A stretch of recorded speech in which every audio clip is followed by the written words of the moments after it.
All right, so what we're going to talk about today is downloading data from Mintel reports. In order to download data, you have to log in to Mintel. And to do that, you'll come up to this blue bar up here where you see it tells you in order to download, you have to be logged in. And that's the very first thing you have to do. And the reason I'm emphasizing that so much is because if you forget and you come down here and you do a search or you open one of these reports, it's often difficult to get back to this blue bar. It often disappears when you come back to this main page. So do it right away, the very first thing. So click login. It'll take you to this page where under academic users, you'll click here. It'll take you to another page where you have to then type in your university name. So University of Wisconsin, Madison.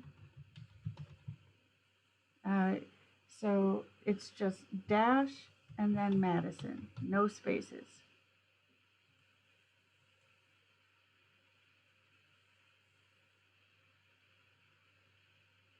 And now you're logged in and you see that blue bar is gone.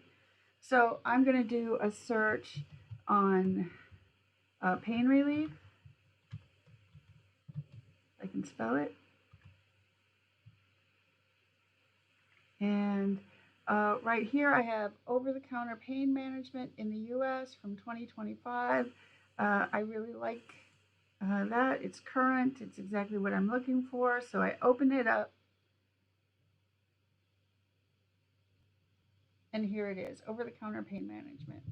Proactive solutions are driving the evolution of pain management, emphasizing long-term wellness, holistic care, and recovery. Perfect, exactly what I'm looking for.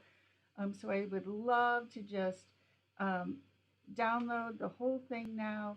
However, if I click the download, be very careful because the only thing that it's going to download is just the executive summary, nothing else, only the executive summary. So in order to download the whole report, you need to add it to a presentation. And before you can add, and you have to add each section individually to the presentation, which is a pain. I apologize. So in order to do that, you have to first create a presentation. So you can see I've created other presentations here. This one is about painkillers. So I'm going to type in, or pain relief, I keep wanting to call it painkillers, pain relief. So I type that name in and hit enter. So now I have pain relief. So now when I go back out here, I can add each section that I'm interested in to my presentation. So if I want this section, I click add to presentation. It says which presentation, pain relief. Add to presentation. So now I'm done. I can go to the next section where I click add to presentation. I say pain relief, add to presentation. I'm done. I want the overview. Add to presentation. Whoops, I didn't choose my pain relief. See, it's tedious. Success, yay. So you can see how tedious it is to get everything downloaded to your presentation.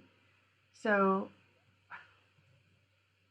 once you have all that done, you can go back and open up my presentation and you can verify what you have downloaded, what you have added to your presentation, and then you can download it and it will open up as a PowerPoint presentation.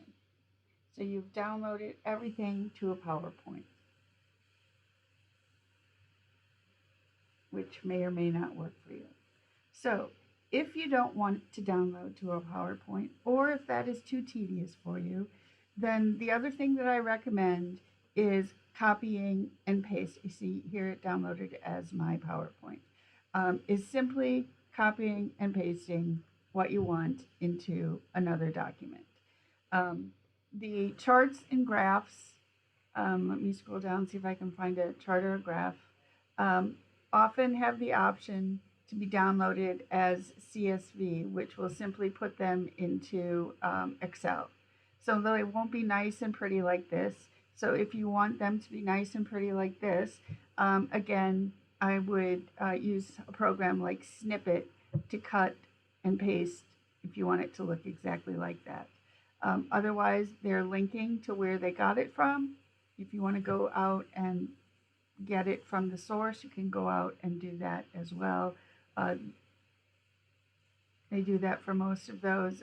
If they created it themselves, though, you won't be able to do that. If you have any questions at all about this, please contact Peggy Smith in the library, and I am more than happy to help.